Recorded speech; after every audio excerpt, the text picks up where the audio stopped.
तो साथियों, सामयिकी के इस अंक में आपका ग्राउंड ज़ीरो के इस अंक में आपका बहुत बहुत स्वागत है। और वर्कर्स सोशलिस्ट टीवी के लिए आपके साथ मैं हूं राजेश त्यागी। हम लोग आज चर्चा कर रहे हैं मेरठ में शिक्षा क्षेत्र में हुए एक बहुत बड़ी धांधली, एक बहुत बड़े कांड पर। एक ऐसा फर्जीवाड़ा जो शासन और प्रशासन की मिलीभगत से मेरठ में ठीक सरकार की नाक के नीचे चल रहा है, जिसमें लाखों रुपए का जो है हेर फेर ये लोग कर चुके हैं, जिन्होंने एक तरह का एक गिरोह बनाया हुआ है शिक्षा के नाम पर, और फर्जी बिना एफिलेशन के कॉलेज चला रहे हैं, छात्रों से फीस लूट रहे हैं। और इस सब के चलते वहाँ जो है छात्रों के लिए बड़ी मुसीबत खड़ी हो गई है। 2-2 साल छात्रों के वहाँ बर्बाद हो गए हैं। तो इस विषय पर बातचीत करने के लिए आइए सीधे चलते हैं हम लोग ग्राउंड पर, जहां साथी रामेश्वर दत्त जी मौजूद हैं। साथी रामेश्वर दत्त जी, आपका बहुत बहुत स्वागत है। आप कैमरे से थोड़ा सा दूर रहें। और यहाँ जो है आप देख सकते हैं कलेक्ट्रेट पर ये छात्र जो है संगठित हैं, वहाँ इकट्ठा हैं। और साथी रामेश्वर दत्त जी वहाँ से जो है रिपोर्ट कर रहे हैं। आप थोड़ा कैमरे से दूर रहें, वहाँ से रिपोर्ट कर रहे हैं। तो आप बताइए साथी रामेश्वर दत्त जी, ये क्या मामला है, क्या हो रहा है वहाँ? मेरठ से WSTV के लिए रामेश्वर दत्त हूँ। और ग्राउंड जीरो से यहाँ मेरठ में जो चरण सिंह पार्क है DM कार्यालय के पास में, वहाँ नीलकंठ एक इंस्टीट्यूट है, उसके बच्चे इकट्ठा हुए हैं। वो कल भी यहाँ DM के लिए ज्ञापन देने आए थे अपनी मांग के लिए, और आज फिर दोबारा से SSP को मांग के लिए आए हैं। तो ये देखिए कि इनको मैं इनसे सीधे बात करता हूँ। तो आप देखिए कि ये बच्चे यहाँ खड़े हुए हैं, और यहाँ ये कल DM के यहाँ ज्ञापन देने आए थे अपनी समस्याओं के लिए, आज फिर दोबारा से आए हैं। तो मैं बात करना चाहूंगा कि ये कहाँ से हैं आप? सर मैं सरगना से। जी, तो किस इंस्टीट्यूट क्या है आपका? नीलकंठ इंस्टीट्यूट। तो क्या क्या समस्या है आपकी? सर हमें एडमिशन हुआ था जी 2021 में, उसमें डी फार्मा फर्स्ट ईयर में। तो ये इंस्टीट्यूट आपका कौन सा है? Sir Neelkanth college of institute.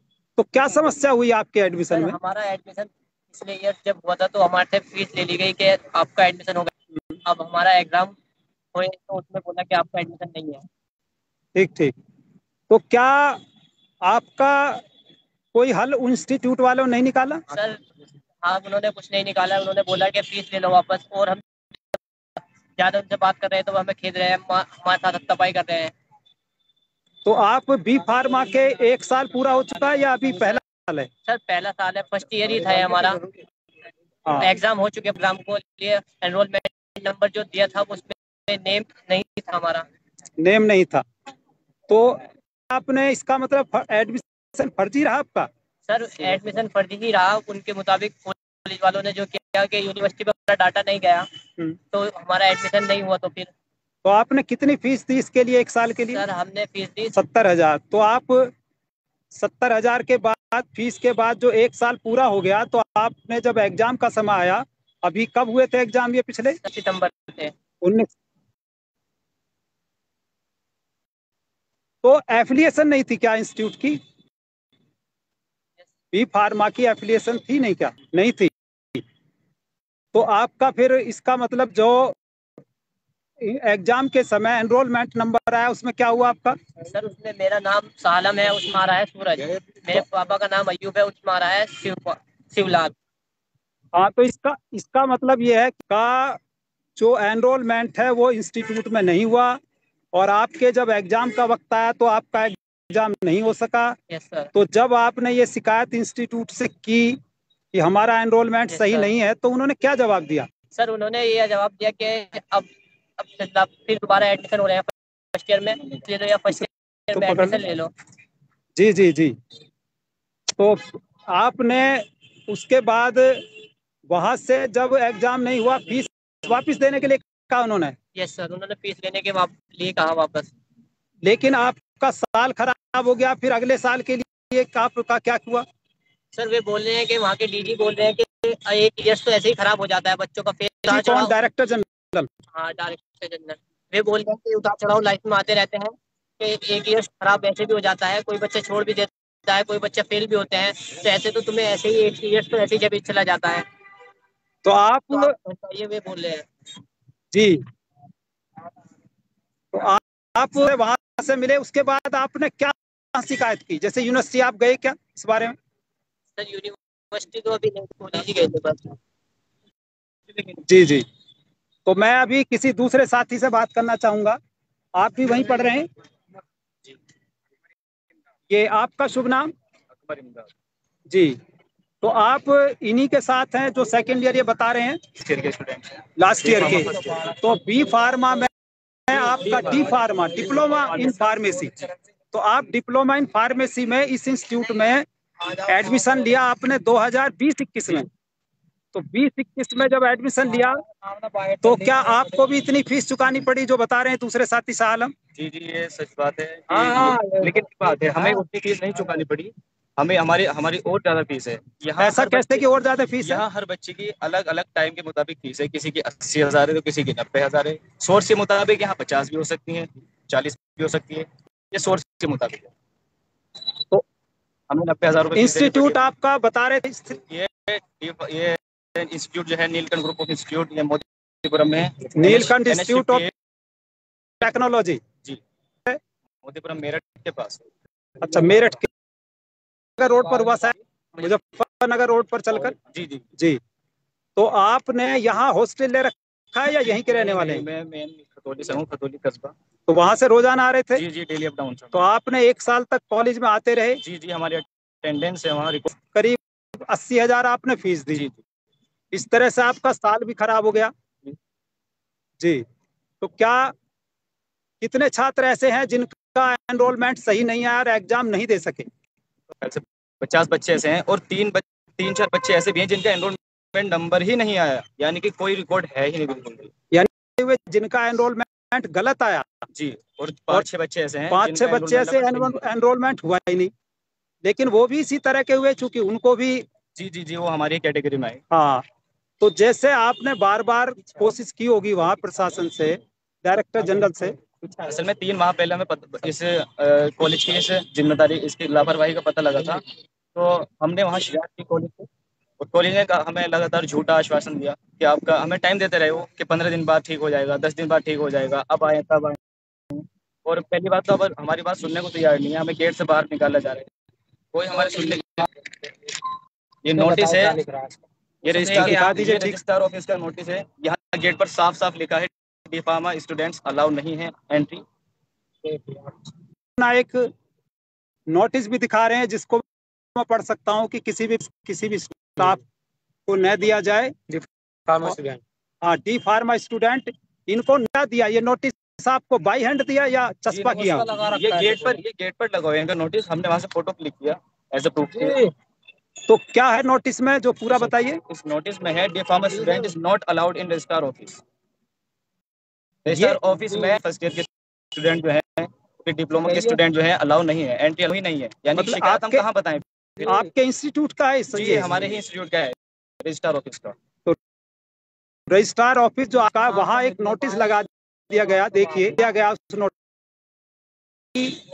ये फार्मेसी के जो स्टूडेंट्स हैं जिनके 50 से ज्यादा संख्या है, ये मामला हुआ कि उनका एनरोल, और वो एक तरह से फर्जी तरीके से इन्होंने परीक्षा ली। 17 तारीख को हमने हमारे क्लासेस। तो ये बता रहे हैं कि नोटिस में उसी के इंस्टीट्यूट में जो इनके जी, जो इनका अंदर घुसने उन्होंने मांगी, उसके लिए भी एक नोटिस चस्पा कर दिया गया, बताया गया कि आपको इंस्टीट्यूट में नहीं घुसने दिया जाएगा। तो आपने कोई और प्रिय के लिए छात्रों के साथ कुछ? हम छात्र गए, अब गार्ड ही भगा रहे हैं, तो फिर अब क्या कर सकते हैं? हम छात्र हैं जी, हम छात्र हैं, पटांग काम नहीं करना चाहेंगे फिर, जिससे शासन को पड़े, तो इस वजह से हम। तो आपको वहाँ अब नहीं घुसने दिया जा रहा, जैसे आप अगर समस्या कुछ सुनने के वहाँ कॉलेज के गेट लॉक हो जाते हैं, जैसे हम जाते हैं, हमारी भीड़ इकट्ठी होती है वहाँ पुलिस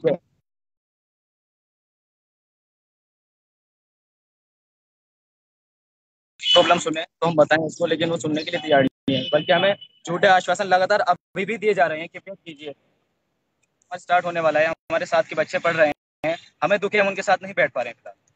तो और कोई साथी में दूसरी कुछ बाहर के स्टूडेंट्स भी हैं, जैसे आप खतौली के मेरठ से करीब 30 किलोमीटर दूर है, कुछ बाहर के स्टूडेंट भी हैं दूर दराज के यहाँ जो बाहर से होंगे? सर जो बाहर के अदर स्टेट के जो बच्चे हैं उनको फीस रिटर्न करके वापस भेज देंगे। तो एक ये भी बता रहे हैं कि कुछ बच्चे जो बहुत दूर के अदर स्टेट्स के, उनको कुछ को पूरी फीस वापस कर दी। स्टूडेंट जो है माइंड डिस्टर्ब है, तो घर वालों को ऐसा उल्टा कदम ना उठा लें, तो इस वजह से स्टूडेंट के जो फादर से पेरेंट्स वगैरह हैं वो वापस बुला रहे हैं बच्चों को इसी डर से, तो इस वजह से फीस वापस लेकर वो जा रहे हैं बाहर के। देखिए कि अभी आपने उसके अलावा जैसे यहाँ कॉलेज में तो आपने प्रयास किया, कॉलेज के अलावा शासन से या प्रशासन से कोई कोशिश की? जी कल हम डीएम ऑफिस गए थे, वहाँ हमने अपना तो इंस्टीट्यूट ज्ञापन वहाँ पहुँच चुका है। जी, कहाँ? डीएम कार्यालय में आप गए थे कल? तो आपका नीलकंठ के ये स्टूडेंट जो नीलकंठ इंस्टीट्यूट पास में है, वहां से कल डीएम से मिले, तो क्या डीएम अधिकारी नहीं?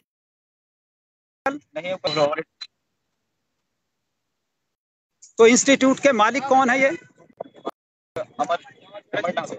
अमर नाम है, ब्रजवीर अहलावत। तो ये इंस्टीट्यूट कब से चल रहा है, कुछ किसी को जानकारी है? अभी 4-5 साल पहले से। तो ये क्या ये पता है आपको कि ये किसी पार्टी से जुड़े हुए हैं क्या, कोई ऐसा है? जी इनके बड़े भाई जो हैं पूर्व विधायक हैं बसपा से जी, इनका नाम है चंद्रवीर जी, इनके मालिक जो हैं। हाँ। इंस्टीट्यूट दोबारा बताइए कौन है ये, किसके भाई हैं? ये विधायक हैं चंद्रवीर, बस विधायक हुए थे 2012 में मेरठ से इस कॉलेज के मालिक। हाँ, सरगना विधानसभा। तो अब ये किसी पार्टी के साथ हैं क्या जुड़े हुए? हाँ, अभी ये बसपा में है, सुनने में आ रहा था कि ये बीजेपी में पहुंच गया है। यानी आपका इशारा ये है कि जो मौजूदा सत्ता पक्ष है उत्तर प्रदेश का, उसके साथ इनका तालमेल है या उसके ये समर्थक हैं। तो क्या ये मान के चलें कि इसीलिए इतना ये कर पा रहे हैं कि सरकार इनके पक्ष देना चाहता हूँ। ये जो कॉलेज नाम पर जो इन्होंने कॉलेज खोल रखे, प्राइवेट संस्था जो है, ये केवल लूट का एक माध्यम है। इनको शिक्षा से पार करना है जी। इन लोगों की सोची समझी साजिश है। इन बच्चों के साथ, इनके भविष्य के साथ खिलवाड़ किया आती है। तो मानो अगर एक कॉलेज में 60 सीट है और इन पर एट ए प्रेजेंट 40 एडमिशन हुए, ये फ्रॉड तरीके से उन पर रजिस्ट्रेशन कर देते हैं अन्य बच्चे। उन पर नए बच्चे को, स्टूडेंट को करेक्शन के नाम पर उनके एडमिशन को लगाने का प्रयास करते हैं। इन लोगों की बड़ी साजिश है, सेटिंग है, जो किसी प्रकार से अब हो नहीं पा रही है। इन बच्चों का एनवायरमेंट वहां तक लखनऊ यूनिवर्सिटी में नहीं पहुंच। तो आप देख रहे हैं साथियों, ये हमें बताया जा रहा है कि किस तरह की बड़ी धांधली जो है वो चल रही है, किस तरह से बसपा के विधायक हैं और उनका और उनके भाई का जो है ये कॉलेज है नीलकंठ कॉलेज पल्लवपुरम में, जिसके अंदर इतनी बड़ी धांधली हुई है। और ये धांधली जो है प्रदेश की भाजपा सरकार इसके खिलाफ कोई कार्रवाई नहीं कर रही है। बसपा के विधायक हैं, बहुजन समाज पार्टी के। तो आप देख रहे हैं कि ये तमाम पार्टियां जो शासक वर्ग की पार्टियां किस तरह से मेहनतकश जनता की लूट करती हैं, किस तरह से युवाओं को, छात्रों को, मजदूरों को, किसानों को, मेहनतकशों को ये लूटते हैं। तो आप देख रहे हैं किस तरह की धांधली जो है ये सैकड़ों बच्चों के साथ, और ये अकेला इंस्टीट्यूट नहीं है, इस तरह के जितने भी प्राइवेट इंस्टीट्यूट हैं वो इसी तरह से शिक्षा की दुकानें बन गए हैं और शिक्षा के नाम पर लूट तो हो ही रही है, लूट के साथ साथ ये फर्जीवाड़ा चल रहा है। तो आइए फिर से चलते हैं हम लोग अपने ग्राउंड पर, जहां साथी रामेश्वर दत्त जी वहां स्टूडेंट्स को इंटरव्यू कर रहे हैं। आज ये स्टूडेंट्स पूरे रोष और आक्रोश में यहाँ आए हैं और ये अपनी बात रख रहे हैं। वहाँ डीएम को ये ज्ञापन देने आए थे तो डीएम वहाँ मौजूद नहीं है, डीएम गायब हैं और ये लोग जो हैं किसी तरह से एसडीएम को ज्ञापन दिया है इन्होंने। तो ये लोग वहाँ कह रहे हैं कि हम जो है प्रदर्शन करेंगे, हम वहाँ रोष की अभिव्यक्ति करेंगे अगर हमारी मांगें नहीं मानी जाती हैं तो आइए जरा सुनते हैं ग्राउंड ज़ीरो से साथी रामेश्वर दत्त जी। आपका पहले तो मयंक है आपका, तो आप कहाँ के रहने वाले हैं? मैं मवाना के पास मवाना, ये पास एक गांव से है, यानी दूर दराज से यहाँ आए हुए। तो आप किस तरह से समस्या से ग्रसित हैं? ये जो समस्या आपके, हमारी समस्या ये है कि हमारा जो है वो एनरोलमेंट के साथ साथ हमारा रिकॉर्ड भी गलत है। हमारा रिकॉर्ड बोर्ड में ही नहीं है। हमें स्टूडेंट्स को गुमराह किया ऑनलाइन पेपर होने थे। ऑनलाइन पेपर पे उसमें एक यूराइज आईडी का यूराइज पोर्टल बनाया गया बोर्ड की तरफ से। उसमें सबकी आईडी बनाई गई। आईडी में उसमें बच्चे का नाम तो और फादर का नाम और मदर का नाम तीनों गलत, और बच्चों को खुश करने के लिए उनका फोटो और सिग्नेचर, ईमेल आईडी और उनके फोन नंबर अपलोड कर दिए गए। बाकी और कोई करेक्शन नहीं किया गया। जब हमने इस चीज की जानकारी मैनेजमेंट को दी तो हमसे कहा गया कि आपके एग्जाम से पहले ये सारी समस्या का समाधान हम करा देंगे। तो ये बता रहे हैं कि इनके एनरोलमेंट में इनके पिता का और ये सब गलत थे, लेकिन इसको इंस्टीट्यूट में एडमिशन हुआ तो उसके बाद कोई रसीद वगैरह नहीं दी आपको कि जहां से वो कंफर्म हो जाए कि आप यूनिवर्सिटी में एनरोल्ड हो गए हैं इस कॉलेज के जरिए? यूनिवर्सिटी की कोई रसीद नहीं है, लेकिन हमें जब हमने एडमिशन लिया था हमारे पास कॉलेज की रसीद है जी, हमारी फीस स्लिप है और ये यूनिवर्सिटी का है, जिसमें यूनिवर्सिटी में जैसे बच्चे का नाम सालम है तो यहाँ पे सूरज आ रहा है, पापा यहाँ पे शिवलाल आ रहा है। ये तीनों चीज गलत है। जब हमने इस चीज की जानकारी मैनेजमेंट को दी तो मैनेजमेंट ने हमें आश्वासन दिया कि हम एग्जाम से पहले आपकी समस्या का समाधान करा देंगे। यानी कि आपने एग्जाम से पहले जब आपको इसकी जानकारी मिली, एनरोलमेंट है, नंबर है वो ठीक, या ठीक से एनरोल नहीं है, तो आपने जब शिकायत की तो इन्होंने आश्वासन दिया ठीक कर लेंगे जी। लेकिन जब एग्जाम आ गए आपके, अभी कह रहे हैं कि आपके सितंबर लास्ट में एग्जाम शुरू हुए थे जी। तो उस समय एग्जाम पहले हम रोज इनसे मिलते रहे, पूछते रहे कि क्या हो रहा है, हमारा नाम सही हुआ या नहीं हुआ, हमारा रिकॉर्ड गया या नहीं गया। ये हमें कहते रहे कि आप टेंशन मत लो, आपका हो जाएगा, आप एग्जाम दो। लेकिन जिस दिन एग्जाम में बैठने की बात आई, हमने फिर एक दिन एग्जाम में बैठने से पहले हमने इनसे फिर पूछा कि सर हमारा करेक्शन हुआ या नहीं हुआ, हम क्या करें। तो कुछ बच्चों को तो ये बोल दिया गया कि आप एग्जाम मत दो, आपके दोबारा करेक्शन में होके आपके एग्जाम होंगे दोबारा। कुछ बच्चों को ये बोल दिया, कुछ को कह दिया गया कि आप एग्जाम दे दो, तो एग्जाम दे दिए, कुछ बच्चों ने नहीं दिए। तो उनका भी गलत है, और जिनका उन्होंने एग्जाम नहीं दिया उनका भी गलत। तो साथियों आप देख रहे हैं किस तरह से बिल्कुल खुली धांधली, खुली धोखाधड़ी यहाँ छात्रों के साथ हो रही है, स्टूडेंट्स के साथ हो रही है, और किसी भी तरह से जो शासन प्रशासन है वो इनकी बात सुनने के लिए तैयार नहीं है। वो अपने खेल में लगे हुए हैं, और वास्तविकता ये है कि भ्रष्टाचार की इस गटर गंगा में शासन प्रशासन और कॉलेजों को चलाने वाले ये जो पूंजीपति हैं, राजनीतिज्ञ हैं, तमाम दूसरे लोग हैं, ये सभी शामिल हैं इसके अंदर।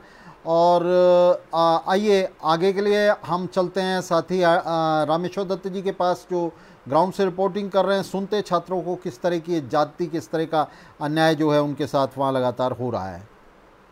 मेरठ से रामेश्वर दत्त हूँ, और मेरे साथ किसी नीलकंठ इंस्टीट्यूट के, जिसमें ये के स्टूडेंट त्रस्त हैं, क्योंकि इनका एक नहीं बल्कि 2 साल खराब हो गए हैं। खत्म होने के बाद जब 21-22 में एडमिशन की पूरी लिस्ट खत्म हो गई है और पूरा प्रक्रिया खत्म हो गई है, तो इनको पिछले साल के एग्जाम नहीं दे पाए, इस साल एडमिशन कहीं और नहीं मिलेगा। तो इसी क्रम में एक दूसरे, आपका शुभ नाम? अभिषेक बंसल है मेरा नाम जी। मेरा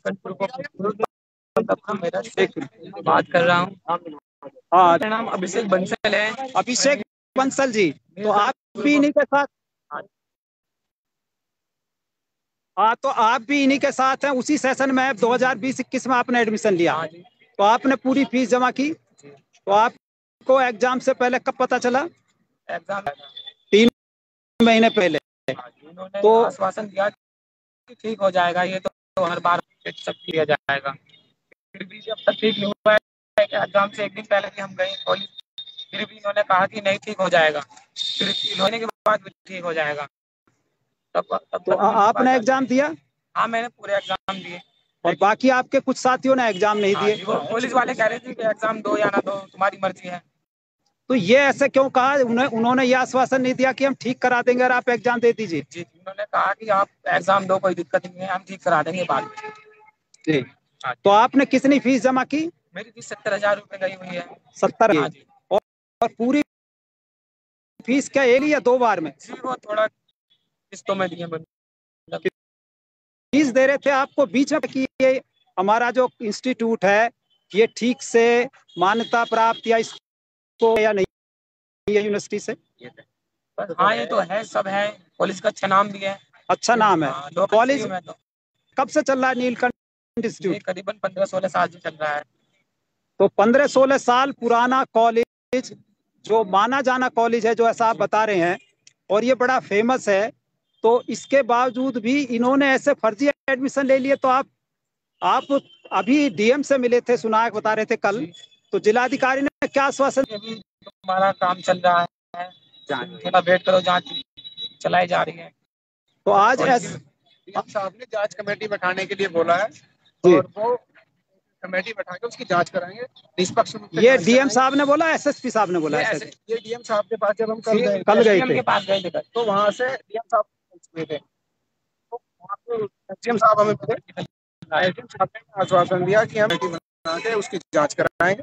आपका लेकिन जांच मैं जानना चाहता हूँ, जांच होगी, आप जांच से संतुष्ट हैं? आपका तो ये साल भी खराब हो गया। नहीं सर, जांच होने के बाद हमारा भविष्य भी तो बचना चाहिए। हमने नाम बदलने जा रहे हैं ना, जांच होने में नाम बदले जा रहे हैं और कॉलेज में नेम करेक्शन भी हो रहा है।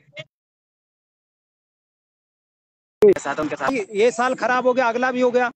जी, हमारे 2 साल खराब है। अगर हमारा कुछ समाधान नहीं होता, ठीक नहीं होता, हमारा समाधान नहीं होता तो हमारे 2 साल खराब है।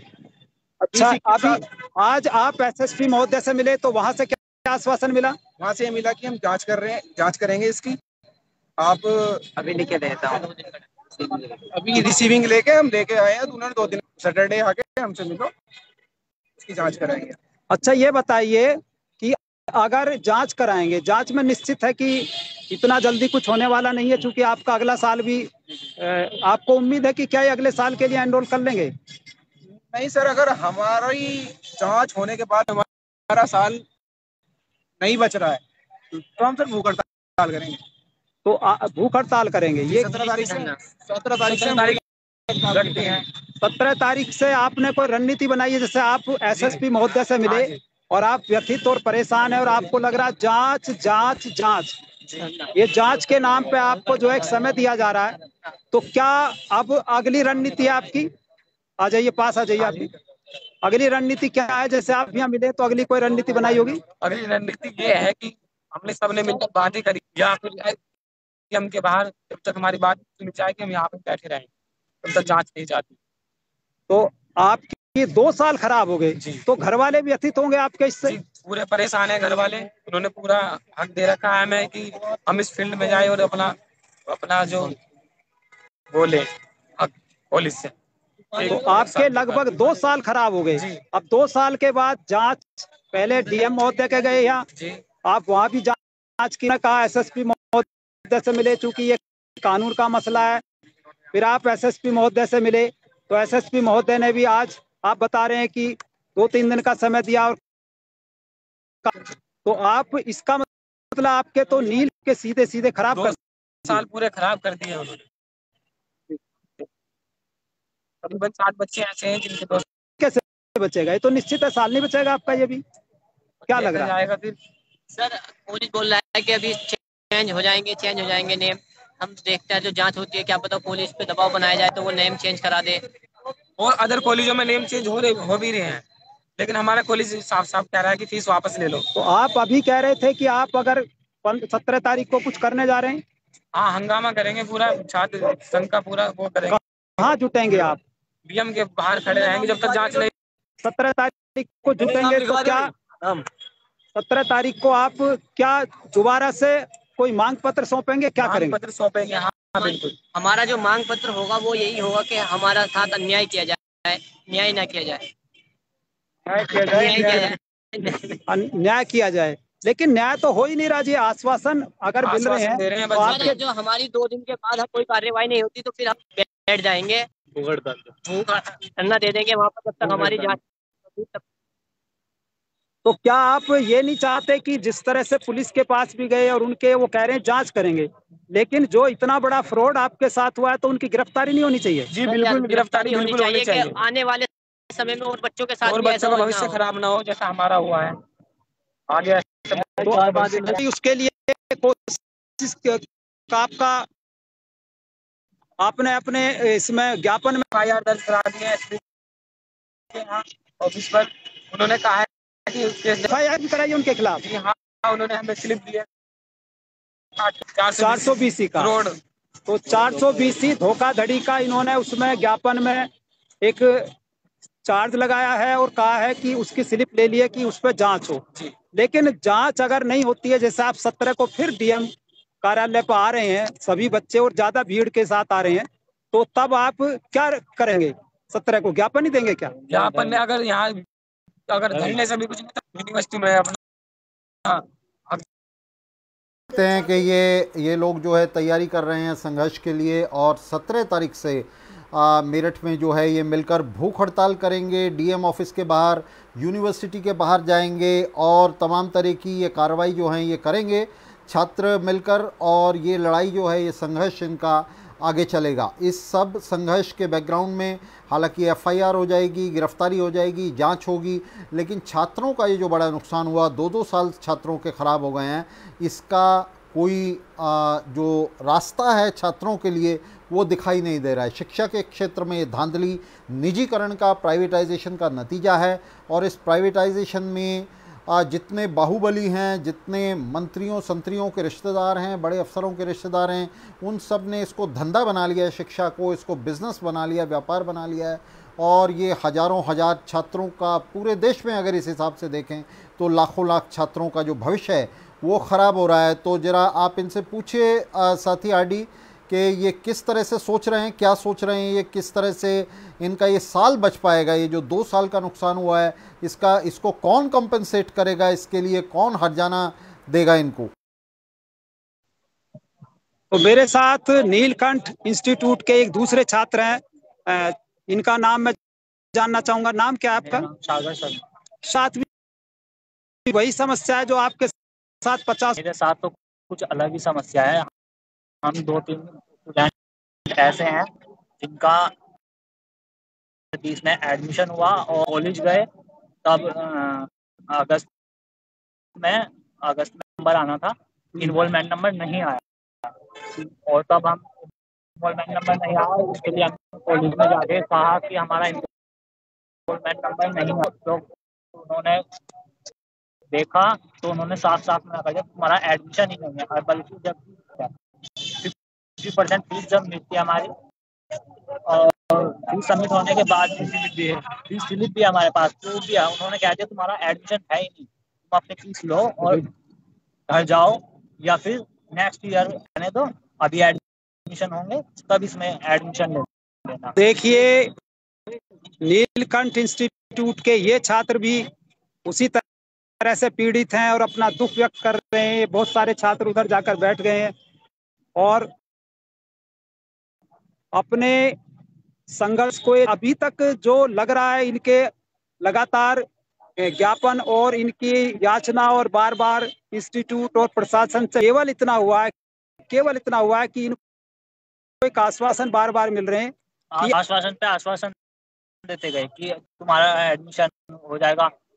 जब मुझे पता लगा मेरा इन्वॉल्वमेंट नंबर नहीं है, एडमिशन नहीं है, मैंने लगातार 2-3 महीने,